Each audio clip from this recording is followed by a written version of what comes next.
Bienvenue sur Totis dans ce nouvel épisode de DG sur écoute, la série d'interviews qui s'intéresse aux directrices et directeurs de grandes écoles. Aujourd'hui, j'ai le plaisir d'échanger avec Sébastien Tran, qui est directeur général d'Audencia.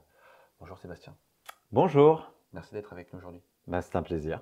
Putting on my makeup, taking all the shit off all the good stuff. Shining when I wake up. Sébastien, dans cette première partie, on va s'intéresser à vous en tant que directeur général d'Audencia. Rapidement, est-ce que vous pourriez évoquer votre parcours? Alors moi j'ai une carrière effectivement dans le monde des écoles de management, ça fait une vingtaine d'années que je travaille dans le monde des écoles.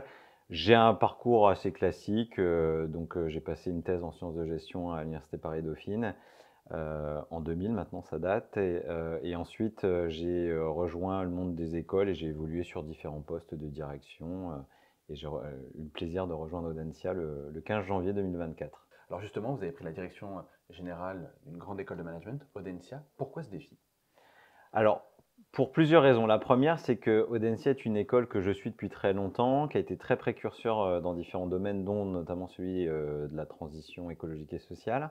C'est une école aussi qui est très portée sur l'hybridation, qui est une thématique qui m'est très chère à titre personnel, puisque j'ai pu aussi enseigner dans différentes formations et pas que dans des écoles de management. Et moi, je trouve que la résolution de problèmes complexes, elle ne peut se faire qu'à partir du moment où on met des gens qui ont des compétences et des expertises complémentaires ensemble. Et puis la troisième raison, c'est que c'est une très belle marque, une très grande école qui a aussi su évoluer, qui a su aussi renouveler aussi ses expertises et ses points forts. Et c'était un défi effectivement extrêmement intéressant à relever en tant que directeur général. Est-ce que vous pouvez nous partager quelques éléments de votre feuille de route?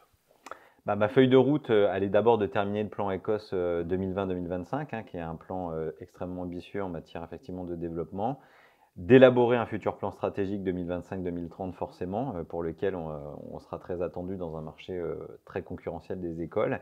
Et puis l'objectif aussi pour moi dans la feuille de route, on va dire à plus court terme, c'est forcément de continuer à développer nos points forts, on y reviendra, l'international, l'excellence académique bien entendu, mais aussi de développer notre campus à Paris, qui est effectivement pour nous un enjeu majeur et qui permet aussi d'installer encore plus Audencia dans le monde des grandes écoles et en tout cas dans un territoire en tout cas très porteur qui est celui de l'Île-de-France. Quel type de DG allez-vous être à Audencia et qu'est-ce que vous souhaitez insuffler concrètement? Moi, je souhaite être un DG qui est proche des équipes, qui travaille vraiment dans le détail des dossiers. Ça, je pense que c'est un élément important. Et puis, j'essaie d'insuffler, et ça, c'est effectivement pour moi un peu dans la mission de conduite du changement, une culture plus entrepreneuriale au sein de l'école. Parce qu'on a beaucoup de fondamentaux, beaucoup d'expertise, et on peut encore aller plus loin dans la valorisation de certaines expertises et de certains points forts. Donc, on va dire c'est entrepreneuriat, agilité, proximité avec les équipes. Je pense que ça aussi, c'est un élément important. Et puis aussi, être en capacité de développer de nombreux projets aussi avec les étudiants, parce qu'on a des étudiants qui sont extrêmement impliqués dans la vie de l'école. Vous êtes plutôt Paris, Nantes, La Roche-sur-Yon? Je suis Audencia, quel que soit son territoire, puisqu'on a aussi des campus en Chine et au Brésil. Donc on a aussi cette dimension internationale qui est parfois un petit peu pas oubliée, mais en tout cas pas suffisamment mise en avant. Et l'idée pour moi, c'est effectivement que sur chacun de nos territoires, on puisse avoir cet ancrage extrêmement fort, faire prévaloir nos expertises aussi. Et ça dépend forcément des territoires et on aura l'occasion d'y revenir, j'espère. On passe maintenant à la deuxième partie de notre échange qui sera dédiée à Audencia, hier, aujourd'hui et demain. Est-ce que rapidement, Sébastien Tran, pour commencer, vous pouvez revenir sur l'histoire et la trajectoire récente d'Audencia? Alors Audencia, déjà, il faut se rappeler que c'est une école quand même qui a un historique extrêmement long, puisque l'école a été créée en 1900 par décret présidentiel à Nantes, forcément, qui est donc le territoire d'origine de l'école. Et puis l'école s'est développée et a toujours été finalement assez avant-gardiste sur un certain nombre de sujets. On parle effectivement de l'hybridation, on parle effectivement de la RSE et du développement durable. On a aussi beaucoup travaillé sur l'internationalisation et on a un portefeuille extraordinaire aussi, que ce soit d'un point de vue de double compétence ou aussi de partenaires académiques de très très haut niveau. Et l'école, finalement, dans le cadre de son plan Écosse, a aussi pu développer un certain nombre de projets, que ce soit donc l'ouverture effectivement du campus au Brésil, en Chine. On a aussi créé Gaïa, l'école des transitions, qui est pour moi un modèle assez unique. Et puis, on a aussi quelque chose pour moi qui est extrêmement fort, c'est des expertises aussi au niveau de notre corps professoral. On a une excellence académique très forte et qui nous permet aussi voilà, d'asseoir aussi ce positionnement sur les domaines de sciences de gestion, mais pas que, puisqu'on a aussi des expertises fortes dans le domaine des médias, de la culture, des humanités. Et c'est aussi pour moi dans notre ADN finalement. Et on a quelque chose aussi voilà, qui est parfois aussi un peu oublié. On a aussi une école de communication qu'on appelle Sciences Com. Et ça aussi, pour moi, c'est une vraie richesse aussi dans le portefeuille d'Audencia. Effectivement. Alors, vous l'avez mentionné, le plan ECOS va se terminer en 2025. Est-ce que vous pouvez nous partager quelques éléments justement de ce plan stratégique? Bah, dans le plan stratégique, alors je l'ai un petit peu déjà évoqué, hein, il y avait la création de Gaïa, école des transitions internes, mais aussi pour promouvoir aussi finalement de nouveaux programmes de formation un petit peu innovants en matière d'executive education. On a aussi donc eu l'ouverture du campus donc, au Brésil. On a aussi développé pas mal de nouveaux accords avec des partenaires internationaux. On a aussi des parcours d'excellence comme le Global Mobility Track ou aussi le parcours Boston-Massachusetts. Donc là, on a vraiment des parcours, on va dire, d'excellence pour des étudiants qui sont vraiment sélectionnés. Aussi, ce qui est très important aussi dans le plan ECOS, c'est cette logique d'hybridation. On y reviendra puisqu'on a été aussi une des premières écoles à ouvrir aussi des programmes hybrides au niveau post-bac, que ce soit avec Centrale Nantes, l'école de design Nantes-Atlantique, mais également Sciences Po Saint-Germain-en-Laye. Effectivement, on y reviendra juste après. Un mot peut-être sur votre campus parisien à Saint-Ouen. Oui. Alors, c'est un campus pour lequel on a décidé de mettre beaucoup de programmes, hein. Il n'y a pas que le programme Grande École qui est proposé. On a aussi des programmes bachelor, des MSI, donc des programmes spécialisés qui sont 100% en anglais. On a aussi un petit peu d'Executive Education à Paris et notre objectif, bah, ça va être vraiment de développer cette offre pardon, multiprogramme à Paris. D'avoir aussi à Paris un élément qui est très important pour nous aussi, c'est le développement de l'entrepreneuriat et puis de notre incubateur aussi. Et d'offrir aussi un certain nombre de services pour nos alumni, puisque dans notre réseau de 36 000 anciens diplômés, une grande partie sont aussi en Île-de-France. Donc l'objectif, c'est vraiment d'avoir en tout cas un portefeuille de services assez large sur ce campus à Paris. On va faire une rentrée avec un peu plus de 1000 étudiants là en septembre, déjà sur notre campus de Paris, dans l'espace de 2 ans, donc c'est assez exceptionnel. C'est obligatoire pour une grande école de management d'avoir un campus à Paris, selon vous? Alors oui, alors c'est obligatoire, c'est obligatoire. En tout cas, nous on considère que ça fait partie de notre stratégie à deux titres. Le premier, c'est que l'Île-de-France reste un bassin extrêmement important en termes d'étudiants, hein. Il y a à peu près 27% de l'ensemble des étudiants de l'enseignement supérieur qui sont en Île-de-France, donc pas que pour les études de management, mais enfin voilà, ça vous donne déjà un ordre de grandeur. Et puis, c'est vrai que Paris reste quand même pour les étudiants internationaux et le recrutement d'étudiants internationaux, voilà un peu la vitrine de la France. Donc pour nous, c'est aussi un élément important, puisque notre objectif aussi, voilà, c'est de progresser sur le recrutement des étudiants internationaux, notamment au travers de ces programmes qu'on met, mais aussi de profiter finalement de cette vitrine qui est Paris. Je voudrais qu'on revienne un peu plus sur l'hybridation. J'ai en tête 150 doubles diplômes sur le PGE. Oui.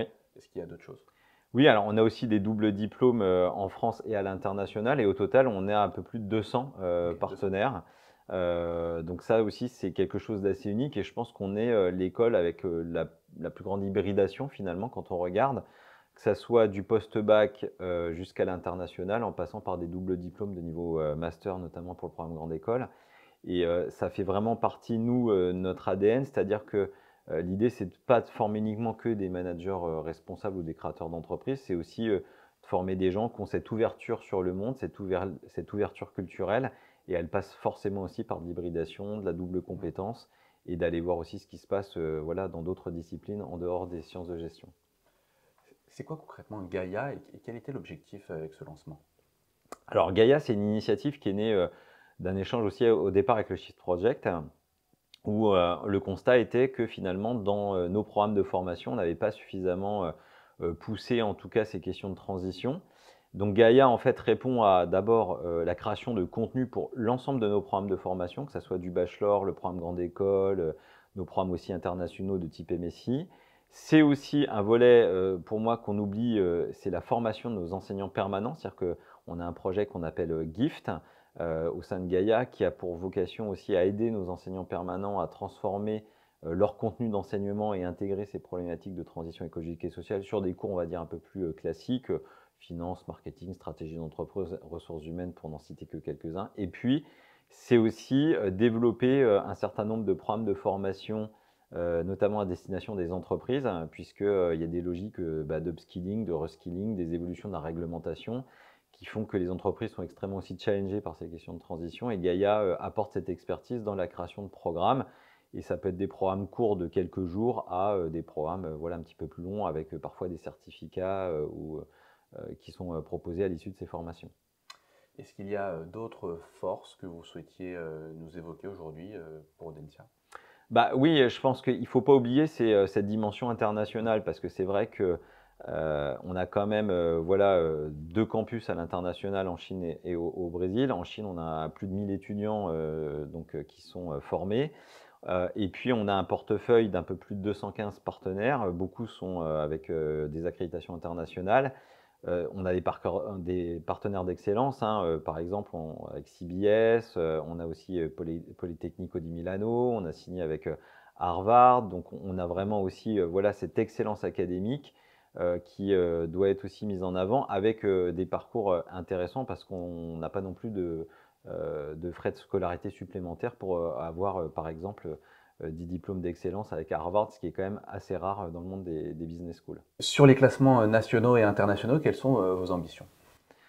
Alors, nos ambitions, c'est de rester dans le top 10 avec une concurrence qui est extrêmement forte et on peut se féliciter parce que cette année, on a progressé quasiment dans tous les classements nationaux. Donc ça, pour nous, c'est un point très positif parce qu'on sait que les parents et les familles ont une attention particulière sur ces classements.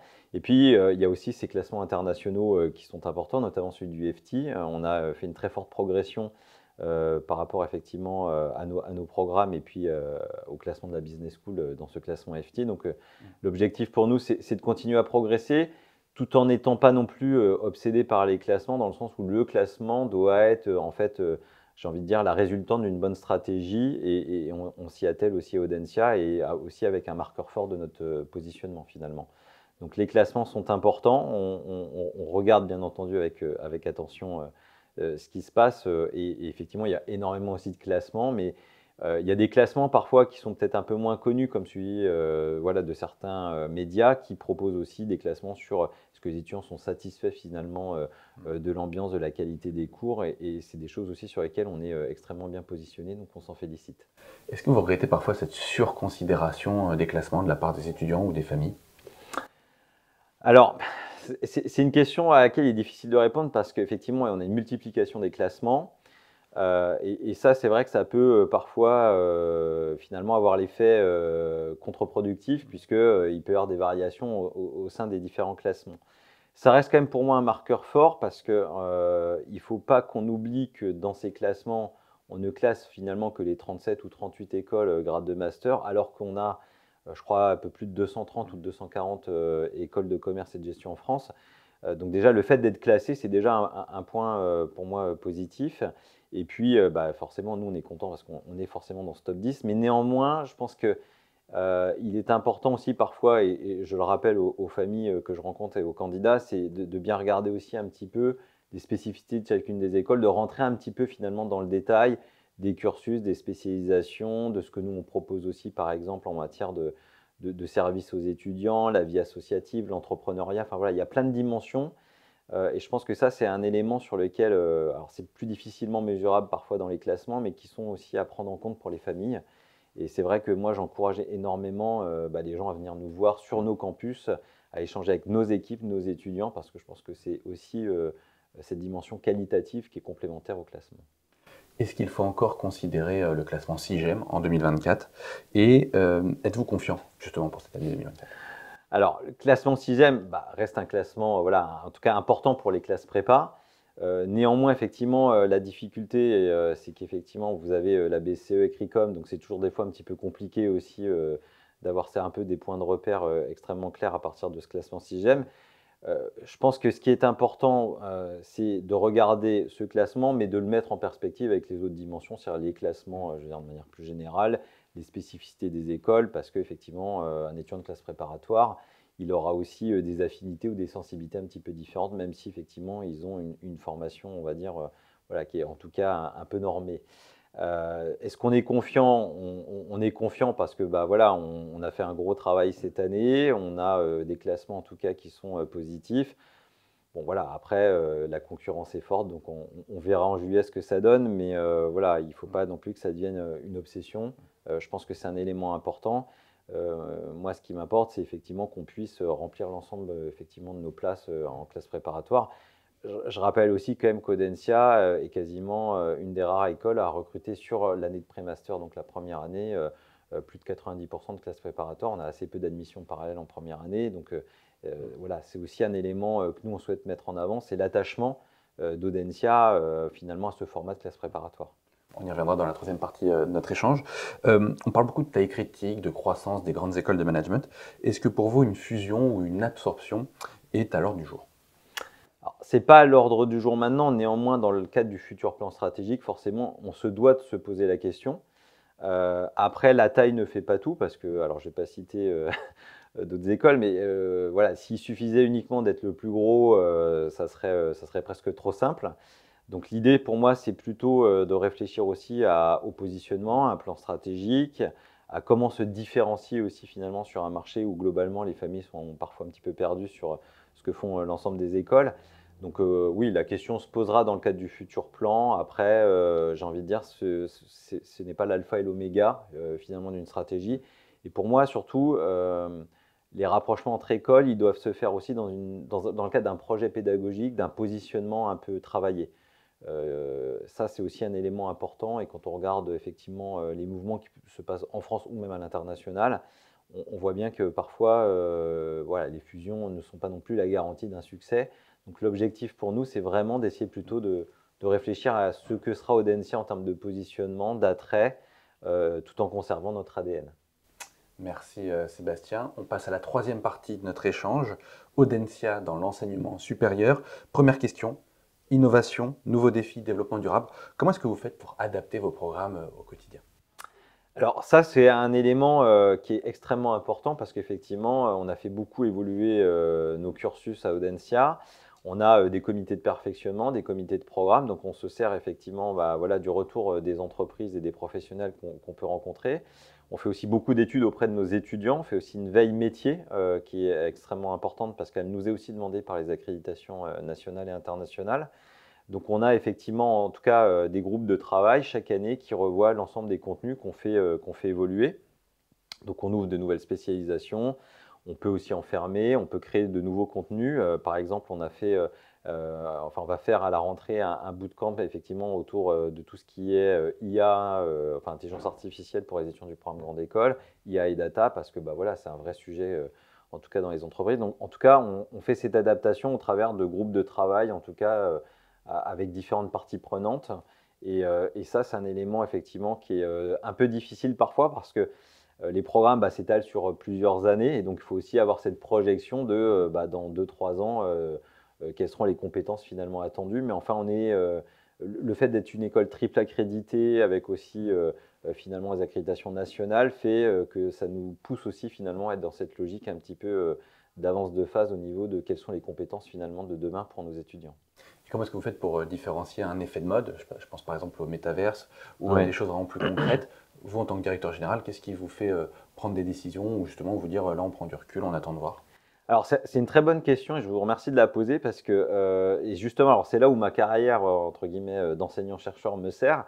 C'est-à-dire qu'on essaie aussi de travailler sur la base d'une bonne méthodologie, d'études sérieuses et d'une collecte de data. Par exemple sur le métaverse, je sais qu'il y a eu beaucoup de buzz effectivement autour de ça. Moi j'avais alors ça date, hein, il y a une quinzaine d'années, fait un contrat de recherche notamment qui portait sur Second Life à l'époque, qui était un peu l'ancêtre du métaverse. Et on voyait qu'il y avait déjà des problématiques d'appropriation et d'usage finalement par rapport à ce type d'innovation. Donc ça permet d'avoir au travers finalement de cette expertise et cette dimension aussi un peu académique des contenus, un regard aussi un petit peu critique parfois sur beaucoup d'innovations, beaucoup de buzzwords aussi qui arrivent. Et moi je continue à mener, bon, j'ai pas forcément beaucoup de temps, mais effectivement un peu de travaux de recherche aussi par exemple. Et ça permet à chaque fois de mettre en perspective aussi entre le retour qu'on peut avoir des entreprises et puis un petit peu une dimension un peu plus analytique finalement à travers de ce qu'on a l'habitude de mobiliser finalement dans les travaux de recherche. Vous aviez lancé il y a 2 ans des diplômes joints en post-bac, accessibles donc après le bac, avec notamment Centrale Nantes et Sciences Po Saint-Germain-en-Laye. Est-ce que vous pouvez nous dresser un petit bilan? Et ben écoutez, ce sont des programmes qui connaissent voilà, leur succès sur leur marché. Alors c'est des produits un peu de niche puisque Ouais. forcément double compétence.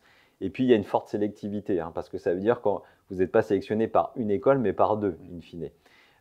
Donc on a effectivement chaque année à peu près une trentaine d'étudiants, une quarantaine d'étudiants sur le BBA avec Centrale Nantes, mais qui est très sélectif, hein. Il est 100% en anglais, le niveau de maths est extrêmement élevé. Et en plus, on a la chance d'avoir des partenaires qui sont comme nous en progression finalement sur leur positionnement, hein. Centrale Nantes est une des meilleures écoles d'ingénieurs effectivement de France et qui continue de progresser. Donc on a ce programme-là BBA en 4 ans. Alors on n'a pas encore de promotion diplômée, mais enfin en tout cas on est assez confiant sur le fait qu'ils n'aient pas trop de difficultés à trouver un emploi. On a une trentaine aussi d'étudiants qui sont donc dans ce bachelor avec Sciences Po Saint-Germain-en-Laye. Donc là aussi, c'est une activité assez forte parce que vous avez effectivement des choses qui sont propres aux Sciences Po et puis des choses qui sont propres à Audencia. Donc programme voilà, qui connaît effectivement aussi un succès, mais pour lequel voilà, on limite aussi le nombre de places pour être dans cette logique de sélectivité. Puis il ne faut pas oublier aussi qu'on a un bachelor avec donc l'école de design Nantes Atlantique, qui est quasiment devenue pour moi l'une des meilleures écoles de design de France aussi. Donc on est très content. À Nantes, on a vraiment ce terreau exceptionnel de partenaires. Et là, pareil, on a une quarantaine effectivement d'étudiants dans ce bachelor chaque année qui rentrent. Et ça permet d'avoir cette double compétence entre design et management. On voit une bonne dynamique au niveau des doubles licences. Vous citiez les diplômes joints. Est-ce que pour vous, c'est l'avenir, cette hybridation en post-bac? Alors, pour moi, c'est quelque chose qui est de plus en plus recherché. D'ailleurs, j'avais fait un petit papier effectivement sur le sujet. Pour moi, c'est même la combinaison de 3 dimensions, c'est-à-dire une formation qui est sur des fondamentaux dans une discipline donnée, une logique d'hybridation, voire de double compétence. Et c'est quelque chose qu'on voit et qui fonctionne extrêmement bien. Il y a énormément effectivement d'écoles qui multiplient ce genre de parcours. Et nous, à Audencia, on voit avec plus de 200, on est une des écoles leaders. Et puis, j'ajouterais même qu'on voit aussi de plus en plus d'étudiants, et nous, on y réfléchit dans nos parcours de formation chez Audencia, à aller chercher aussi des certifications professionnelles sur des types d'outils, effectivement, notamment outils digitaux. Et j'ai envie de dire, c'est un peu ce triptyque, dire une bonne formation dans une discipline donnée, une double compétence qui peut aller jusqu'au double diplôme et des certifications professionnelles. Ça peut être soft skill ou plus technique. Et on voit bien que c'est une tendance pour moi quand même de fond, en tout cas qu'on observe dans l'enseignement supérieur. On a beaucoup parlé ces dernières années des classes préparatoires aux grandes écoles. Est-ce que vous êtes toujours attaché à ce système et est-ce que pour vous, elles doivent évoluer? Alors oui, nous on y est forcément attaché parce que déjà c'est la voie principale de recrutement dans notre programme grande école. C'est un modèle d'excellence pour nous, c'est un modèle aussi qui répond à des attentes et c'est pour moi, on l'oublie parfois un petit peu, aussi un facteur finalement pour certains étudiants qui n'auraient pas les moyens de démarrer des études dans le supérieur parce que les classes préparatoires, voilà, c'est un excellent rapport entre la qualité de la formation et le coût de la formation. Nous, on y est attaché. Est-ce que ça doit évoluer? Il y a eu déjà des discussions. Alors, et là, c'est pas au niveau d'Audencia, c'est plus au niveau de la C2FM et de la PHEC. Et pour nous, oui, il faut forcément essayer de travailler. La question de la place des mathématiques, par exemple, qui a fait débat. Et je pense qu'il faut inscrire le continuum qui n'est pas uniquement juste classe préparatoire, grandes écoles, mais bien lycée, classe préparatoire et grandes écoles parce qu'effectivement, forcément, à partir du moment où vous bougez des combinaisons de spécialisation ou d'options au lycée, ça va forcément avoir un impact sur aussi un petit peu les attentes des classes prépa. Donc ça doit aussi être un peu en alignement. C'est pas toujours simple. Les maths cristallisent souvent le débat, mais enfin néanmoins, je pense que quand même les choses évoluent dans plutôt bon sens. Après, on verra un petit peu ce que ça va donner dans les années à venir, mais il y a un enjeu. Vous êtes confiant sur les classes préparatoires telles qu'elles sont actuellement, du coup, pour les prochaines années? Moi, j'ai envie de dire, en tout cas, c'est un peu difficile de se prononcer parce qu'il y a la question aussi finalement de quel est l'attrait finalement des classes préparatoires actuellement. On voit qu'il y a un léger rebond en tout cas dans les inscriptions de classes préparatoires. Je pense qu'aussi le fait que, entre guillemets, la réforme du bac ait été aussi un peu revue, notamment sur la question de la place des maths, permet déjà de voir que est-ce que ça va être conjoncturel ou structurel, ça sera déjà un premier point qu'il faudra vérifier. Je pense qu'on pourra déjà se faire une idée l'année prochaine. Après, dans le contenu, effectivement, ça peut-être effectivement évoluer, mais je pense qu'il faut qu'il y ait ce dialogue, en tout cas, entre voilà, les enseignants de classe préparatoire et puis les grandes écoles pour voir aussi un peu comment on peut faire évoluer les choses. Bon, après, on sent quand même que voilà, il y a une posture, en tout cas, d'ouverture et de discussion, et c'est quand même déjà un premier pas pour essayer de voir un peu ce qu'on peut aussi modifier, quoi. Historiquement, Audencia a toujours été attaché aux classes préparatoires littéraires. Pourquoi? Parce que nous, dans notre ADN, on a vraiment cette dimension humanité, culture générale, géopolitique, hein. Et c'est vrai que les classes préparatoires littéraires, elles s'inscrivent finalement dans ce mouvement un peu sur l'ouverture culturelle, la culture G, et puis elles ont aussi quelque chose d'un petit peu différent en termes de parcours et de contenu. Et nous, on est assez content d'avoir ces classes prépa littéraires parce que pour nous, c'est aussi très enrichissant en termes d'animation dans la salle de cours, hein. Ils apportent quelque chose de plus. Et puis, par exemple, c'est aussi très important pour nous parce que nous, on a aussi des doubles diplômes ou des parcours avec des partenaires à l'international qui sont sur, par exemple, l'industrie cinématographique, par exemple, qui sont sur le domaine de la sociologie. Donc, ça peut être aussi pour eux, en tout cas, une forme d'attrait de venir à Audencia pour aussi être dans cette logique vraiment de culture, de médias, et puis aussi finalement d'avoir toujours cette double coloration entre des études un petit peu littéraires et des études de commerce et de gestion. En tout cas, nous, on est content d'en accueillir un certain nombre. On a beaucoup parlé ces dernières années des barres d'admissibilité. Quelles sont vos prédictions pour cette année, à la fois sur les prépas et les AST? Alors, sur les classes préparatoires, on est en attente des résultats, effectivement, des épreuves écrites pour voir ce qu'on peut faire. Nous, notre objectif, c'est à minima de maintenir notre barre, voir si on peut l'améliorer. Sachant qu'effectivement, on a aussi un peu plus de candidats de classe prépa, donc il faudra voir aussi un petit peu ce que ça va donner sur la partie des épreuves écrites. Et sur les AST, là où ce que je peux vous dire, puisque c'est en ce moment, c'est que nous, on a pu effectivement augmenter notre barre de sélectivité sur les admissions parallèles, AST1 et AST2, parce qu'on a aussi beaucoup plus de candidats, effectivement, notamment en AST2 cette année à Audencia. Donc, ça nous a permis, en tout cas, voilà, de travailler cette sélectivité, en tout cas sur cette voie d'admission. Merci Sébastien. Dernière question, une question ouverte. Selon vous, à quoi ressemblera le paysage des grandes écoles de management en 2030? Alors là, si j'avais une boule de cristal, je me mettrais consultant. Mais effectivement, je pense que le marché va se transformer au niveau des écoles, hein. Je pense qu'on voit, on va dire, des écoles professionnalisantes RNCP avec, on va dire, beaucoup d'alternance. Le modèle grande école, effectivement, qui est en train de se structurer. On a 38 écoles au niveau de la C2FM et on voit qu'il y a aussi un resserrement au niveau des classes préparatoires. Donc sans doute qu'on va avoir aussi peut-être des mouvements qui vont se dérouler finalement entre ces 38 écoles, mais avec toujours des écoles, on va dire, à dimension académique, internationale. Et donc on aura peut-être effectivement, on va dire, deux grands groupes d'écoles, même si, et ça c'est important aussi de le rappeler, les écoles comme Audencia ont une forte dimension académique, on a de l'excellence académique, mais on a ce volet aussi de professionnalisation. Donc, mais effectivement, on a beaucoup d'étudiants qui veulent faire des études de commerce et de gestion, et peut-être qu'on aura effectivement, on va dire, des grappes, on va dire des grandes grappes qui vont se dessiner au fur et à mesure en 2030, avec peut-être aussi un peu moins d'écoles, parce qu'il faut aussi être réaliste. Les projections démographiques montrent qu'on aura moins d'étudiants dans l'enseignement supérieur au minimum à 2030, voire sans doute au-delà. Donc forcément, comme le marché va être, on va dire, un peu plus réduit, on aura sans doute aussi une adaptation de l'offre. Merci Sébastien d'avoir été avec nous aujourd'hui. Merci en tout cas pour toutes vos questions et d'être venu voir Audencia. Avec grand plaisir, et puis on se retrouve très prochainement sur Totis pour un nouvel épisode de DG sur écoute. À très vite.